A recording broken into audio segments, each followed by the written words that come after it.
Bismillahirrahmanirrahim. Assalamualaikum warahmatullahi wabarakatuh. Selamat siang semuanya. Pada pertemuan kali ini kita akan membahas tentang ikatan kimia. Kalau boleh kita mengingat, untuk pertemuan ini adalah pertemuan keempat ya. Yang pertama kita sudah membahas tentang penggolongan materi, kemudian sudah membahas juga tentang sistem periodik unsur.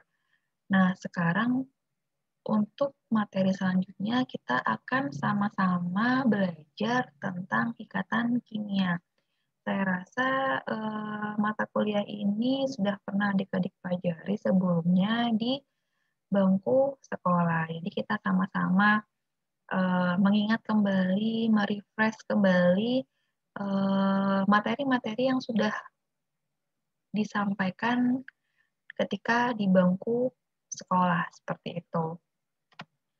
Nah, kita beranjak ke ikatan kimia. Kemarin kita sudah belajar tentang sistem periodik unsur.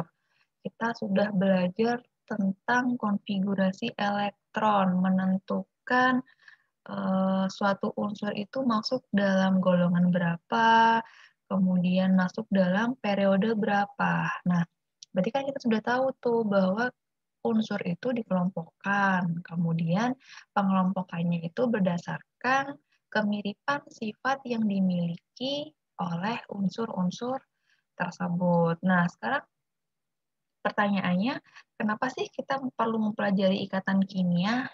Nah, di sini dikatakan bahwa pada dasarnya unsur-unsur di alam bukan dalam bentuk atom tunggal, melainkan dalam bentuk suatu molekul yang berasal dari gabungan atom sejenis atau yang tidak sejenis. Kalau sejenis berarti dia merupakan molekul unsur, tapi kalau berbeda dia membentuk suatu senyawa.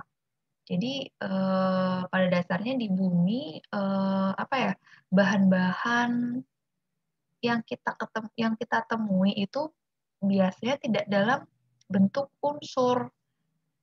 Contohnya udara, air, kemudian garam. Itu kan sebenarnya semuanya dalam bentuk senyawa. Dia tidak berdiri sendiri, tidak unsur oksigen, tapi dia O2, gas oksigen. Kemudian kalau garam, NaCl, natrium klorida, seperti itu. Jadi memang pada dasarnya segala hal yang ada di bumi ini dalam bentuk senyawa maupun campuran, dan jarang sekali yang dia dalam bentuk tunggal seperti itu. Nah, itu juga dikatakan di kalimat kedua. Semua materi yang tersusun hampir semuanya dari senyawa atau campuran seperti udara, tanah, batuan, dan lain-lain yang merupakan campuran kompleks dari beberapa senyawa. Kemudian, suatu material dengan penyusun yang sama tidak dapat dipastikan mempunyai karakteristik yang sama. Jika karakteristiknya sama, maksud saya jika bahan penyusunnya sama, tetapi kita tidak bisa memastikan bahwa karakteristiknya sama. Mengapa demikian? Karena ada porsi yang tidak tetap, ya kan? Bisa jadi kandungan dari zat penyusunnya atau unsur penyusunnya itu jumlahnya berbeda, sehingga dapat mempengaruhi juga dari sifat fisik maupun kimianya. Nah, nanti itu ada hubungannya ketika kita bicara di kimia pangan, bicara dengan bahan pangan yang ada korelasinya terhadap karakteristik suatu bahan pangan dari kandungan kimia suatu bahan tersebut.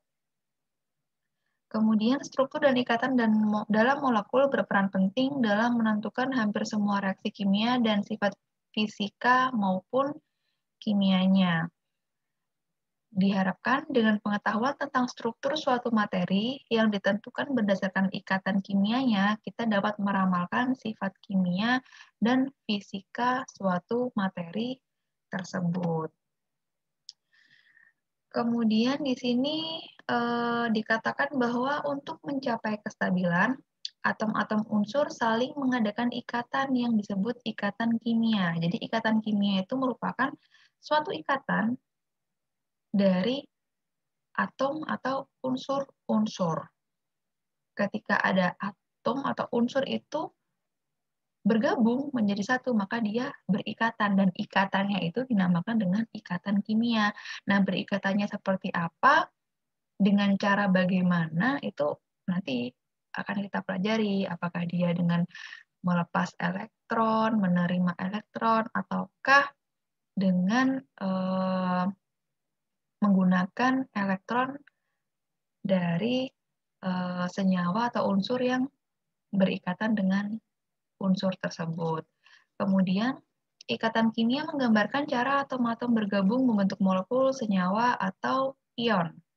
Ikatan antar atom dapat terjadi karena ada interaksi elektron antara atom yang satu dengan yang lain, sehingga terbentuk suatu molekul, senyawa, atau gugus atom. Pembentukan ikatan kimia dapat terjadi melalui serah terima. Serah terima ya, jadi ada yang menyerahkan, ada yang menerima. Ada unsur yang melepaskan, ada unsur yang menerima. Jadi ikatan itu bisa terjadi seperti itu. Apa yang diserah terimakan? Yaitu elektron. Bergantung pada jenis unsur yang berikatan. Selanjutnya, atom-atom unsur memiliki kecenderungan ingin stabil seperti gas mulia terdekat yang memiliki susunan 8E pada kulit terluar, kecuali helium dengan 2 elektron pada kulit terluar. Jadi kalau dia ada 8 kulit, maka dia oktet. Kalau helium 2, maka dia dikatakan duplet. Nah, ini tabel konfigurasi elektron gas mulia yang dinamakan duplet ini tadi. 2 elektron valensinya dan yang lain elektron valensinya adalah 8. Oke, cara yang pertama dengan melepaskan elektron. Kecenderungan melepaskan elektron terjadi pada unsur logam yang mempunyai energi ionisasi yang relatif kecil. Atom unsur logam cenderung melepas elektron valensinya membentuk ion plus X, di mana nilai X merupakan nomor golongan utamanya. Kemudian, atom-atom melepaskan elektron agar elektron valensinya menjadi 8 atau agar elektron valensinya menjadi 2 seperti gas mulia. Atom yang melepas elektron dari golongan 1 dan 2A. Biasanya memang dari golongan 1 atau 2A yang dia melepaskan elektronnya agar dia bisa mencapai kestabilan dengan konfigurasi elektron sebanyak 8. Contohnya kalau golongan 1A nih, dia elektron valensinya kan 1 tuh. Dia akan melepaskan 1 elektron, membentuk ion plus 1. Contohnya Li+, Na+, dan seterusnya. Nah, sama seperti golongan 2, dia akan melepaskan 2 elektron. Karena dia melepaskan 2 elektron, maka dia membentuk ion plus 2. Contohnya seperti Mg2+, Ca2+, dan seterusnya. Nah, ini melepas elektron tadi, golongan 1 dan golongan 2. Ini elektron valensinya 1 dan ini elektron valensinya 2. Seperti itu, kecuali duplet. Dia Li, dia mencapai kestabilannya dengan elektron valensi 2. Seperti itu. Kemudian pencapaian kestabilan dengan menangkap elektron dilakukan oleh unsur non-logam karena mempunyai afinitas elektron atau keelektronegatifan yang relatif besar atau bersifat elektronegatif. Atom-atom menyerap atau mengikat elektron supaya memiliki elektron valensi 8 atau 2. Jadi pada intinya, mau dia melepas, mau dia menerima, tujuannya tetap satu, yaitu mencapai kestabilan atau mendapatkan elektron valensi sebanyak 8 atau 2, seperti itu. Kalau tadi itu kita melepaskan pada golongan 1 dan golongan 2, nah ini biasanya terjadi pada golongan 7, golongan 6, maupun golongan 5. Kenapa seperti itu bisa dilihat dari ini, elektron valensinya, seperti itu. Contohnya F, dia konfigurasinya 2 dan 7.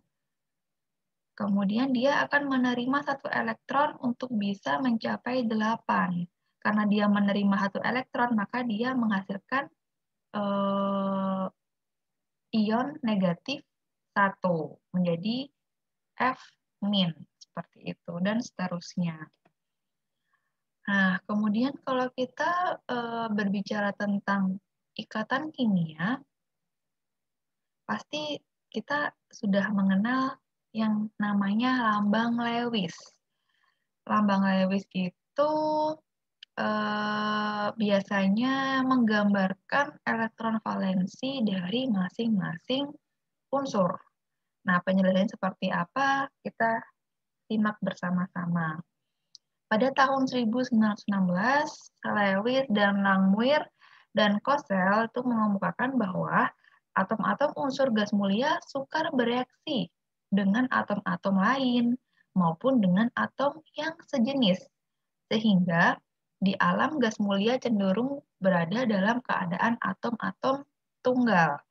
Hal tersebut yang menjadi alasan bahwa gas mulia bersifat stabil, sehingga konfigurasi elektron atom gas mulia dijadikan suatu rujukan bagi konfigurasi elektron yang ingin membentuk suatu keadaan yang stabil, seperti itu.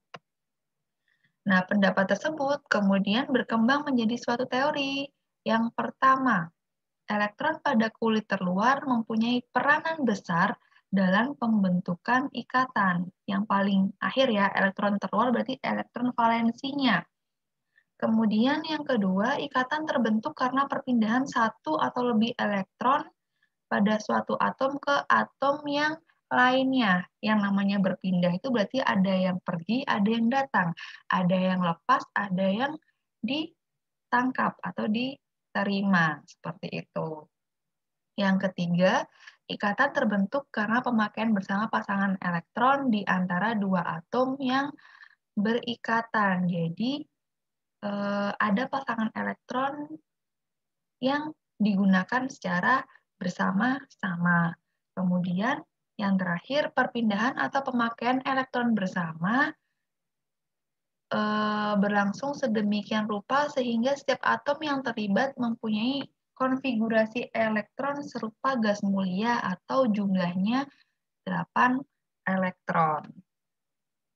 Kemudian, untuk menyatakan konfigurasi elektron kulit terluar dari atom-atom yang berikatan, maka Lewis mengenalkan sistem penulisan ikatan kimia antar atom dengan cara menggunakan tanda yang disebut lambang Lewis.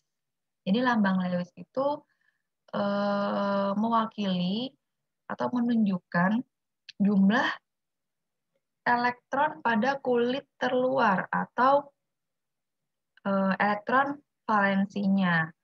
Kemudian yang kedua, dia mengemukakan bahwa elektron terluar yang paling berperan. Kemudian lambang Lewis dituliskan dengan cara menuliskan lambang atom dikelilingi oleh sejumlah titik atau garis yang menyatakan sebagai elektron valensinya.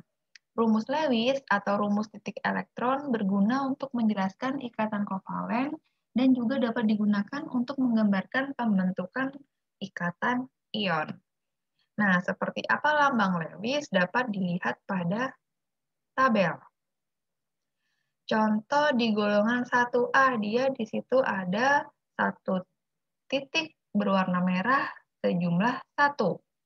Di golongan 2A atau kolom kedua, dia elektron valensinya 2, maka ada 2 titik.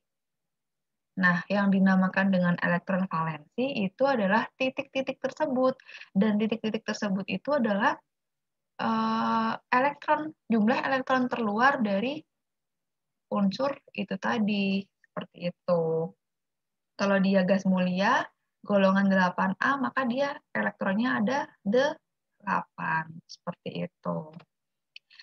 Nah, berbicara tentang ikatan kimia, di sini ikatan kimia dibagi menjadi 3. Ada ikatan ion, ikatan logam, dan ikatan kovalen. Nanti ikatan kovalen dibagi lagi, ada yang kovalen polar, ada yang non-polar. Ada juga ikatan kovalen tunggal, rangkap 2, rangkap 3, dan yang terakhir adalah ikatan kovalen koordinasi. Yang pertama, ikatan ion itu terjadi pada unsur logam dan non-logam.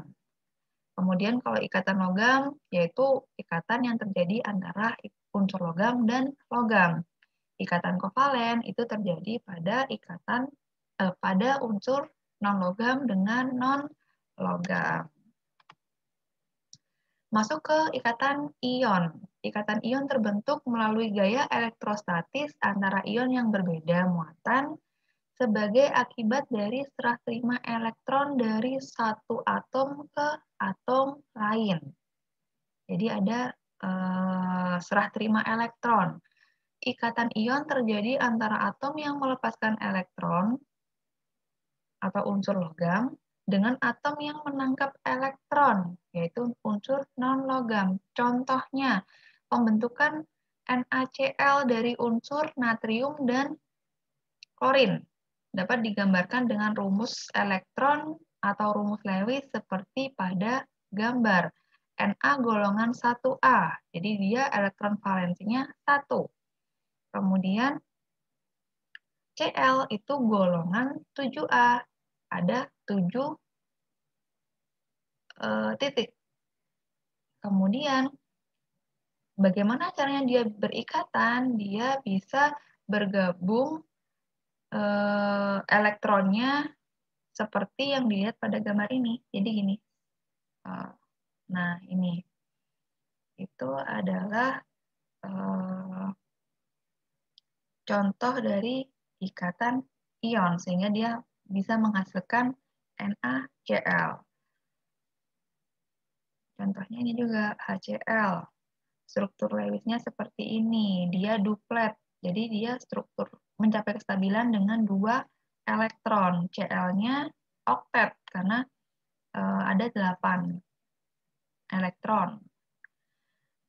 Yang awalnya dia konfigurasinya 1, yang Cl dia elektronnya sejumlah 7.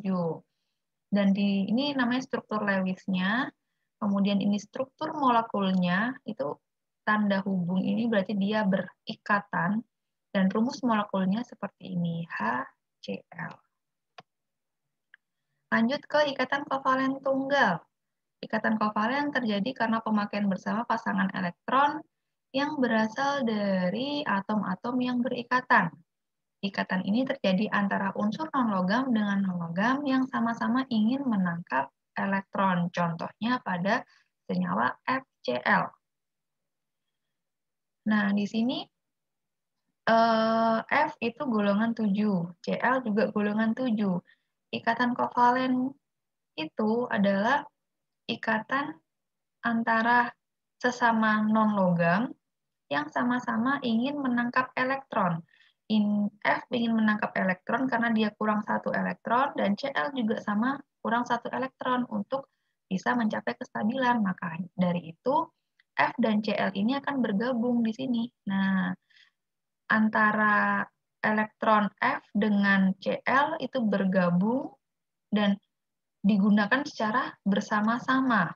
Tapi F menyumbang, Cl pun menyumbang.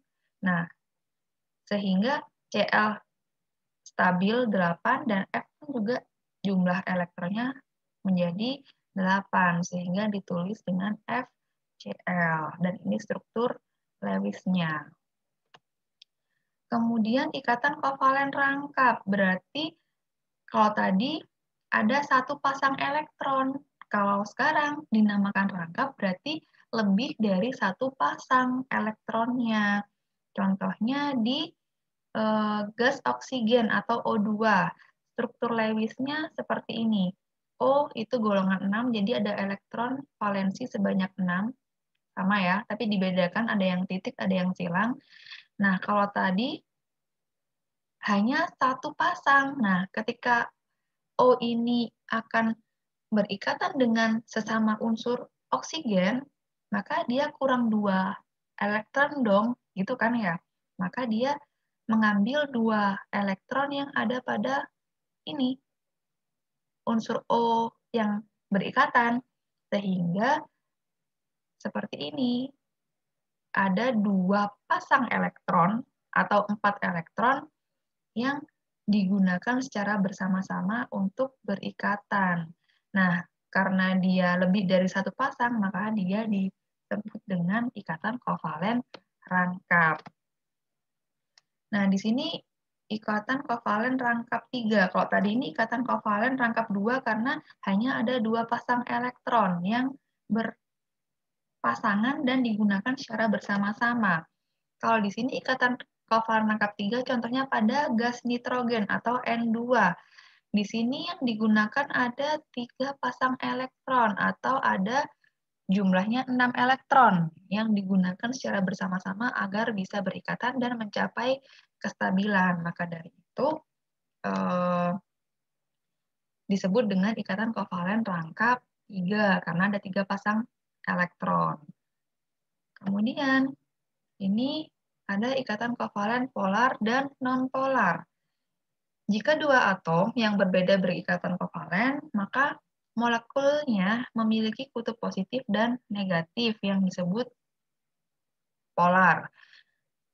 Momen dipol adalah perkalian jarak ikatan antar atom yang berikatan dengan perbedaan keelektronegatifan antar 2 atom yang berikatan. Semakin besar momen dipolnya, maka semakin polar senyawa tersebut.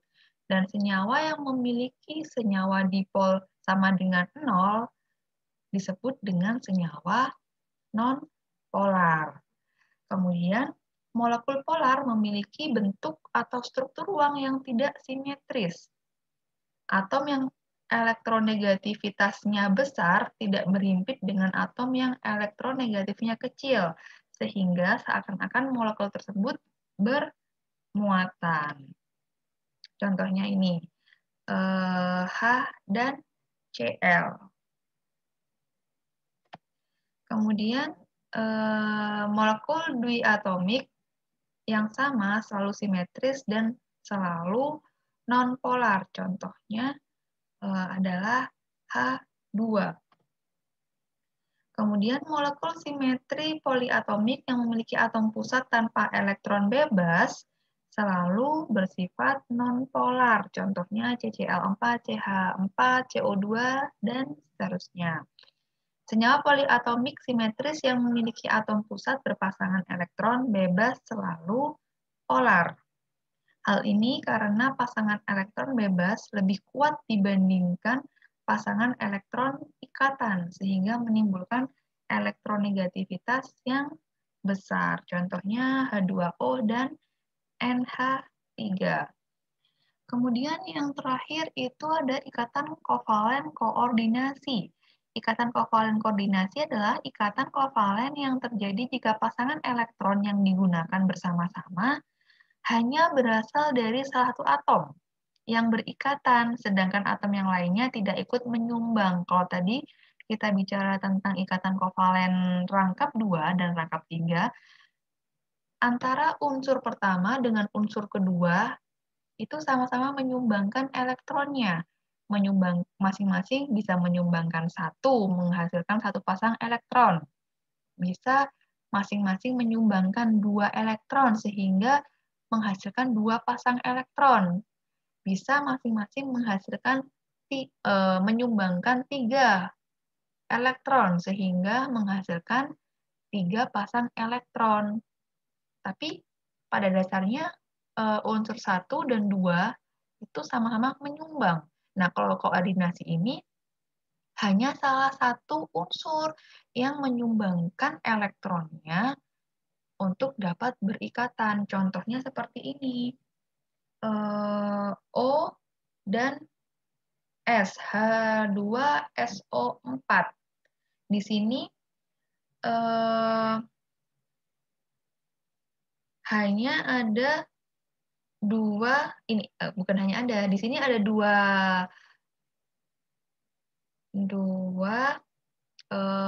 elektron yang dimiliki oleh S itu yang digunakan untuk dapat mencapai kestabilan. Karena O kan 6 ya. Untuk mencapai kestabilan, kan berarti harus ada 2. Nah, 2-nya ini dari mana? Dari S. Dan O tidak menyumbang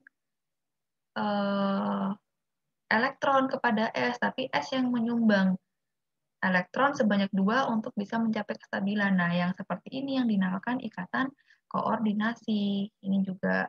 Tapi kalau ini tidak, karena sama-sama memberikan elektron atau sama-sama menyumbangkan elektronnya. Seperti itu. Jadi, saya kira seperti itu ulasan sedikit terkait ikatan kimia.